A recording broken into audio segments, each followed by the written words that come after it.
This is a great question. For me, it's a question of life. All my life was dedicated to the possibility of entering the medical universities, homeopathy, and to be informed on a wider scale. But I have encountered so much opposition to this that I have almost given up. You see, the whole concept is so much against of what is taught in the medical school, and especially in therapeutic. It's so different what we say and what they practice is they cannot go together. I believe, and in any case, I believe that at a certain moment they will have to admit the weaknesses of the medical therapeutics. Finally, there is going to be most probably a combination of both, because homeopathy, it has effect even if there are allopathic drugs flowing into the organism. Still we have a good effect. So finally, I believe a combination will take place. And it's very interesting now what is happening with the medical schools. About 6, 7 medical schools that have adopted homeopathy. And my course, actually. I see that they are doing quite well. There are quite a lot of students who are interested, and they get a diploma from the medical school and from the academy. So there is some movement towards this idea. But the way I perceive it in a deeper level, homeopathy is expressed through people who are really sincere, and they are pure people who want to help humanity. You see, this element must be there for a homeopath to be successful.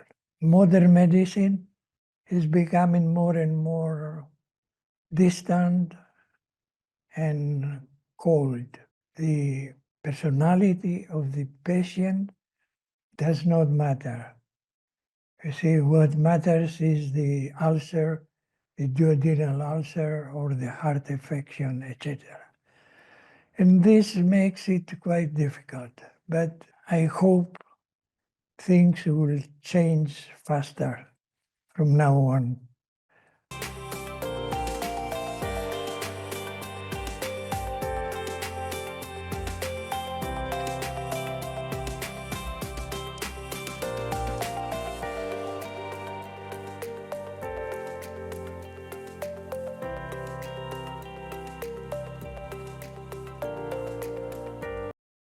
I think there is an answer to this question which is quite clear, and I will demand the attention of everybody so I can proceed logically to explain the mechanism of action. You see, do we all agree that the symptoms of a case which are produced by the organism, they are the signs of the defense of the organism against some noxious agent? If we understand this, then we go to the next step about the remedy. Do we all agree that if a remedy is given, a certain group of symptoms will appear due to the defense mechanism of the organism? So if these two things are valid, then it's very easy to understand. The mechanism which is behind the creation of the symptoms is the same or similar with the one with the other. So once you have in front of you a case which presents a group of symptoms, and you search and you find that allium cepa has the same symptoms or the similar symptoms. If you give this remedy, what you are doing, you are producing more symptoms that they exist in the organism. But this is what we say exactly, that if we give the correct remedy, first there is an aggravation. We call it aggravation, an increase of symptoms, which is natural. You see, the disease is produced by this reaction of the organism. The medicine, the remedy can produce the same symptoms, so you give it, and the whole thing is through this increasing of symptomatology, the healing is accomplished. That means what we do, we help a little bit the mechanism, the immune system, who reacts towards the noxious agent, but is not able to overcome the disease by itself. But once is added to this force the power of the remedy, then immediately there is annihilation of symptoms and of the disease. And this is the great difference between our system and the concept of medicine, which actually suppress symptoms through force.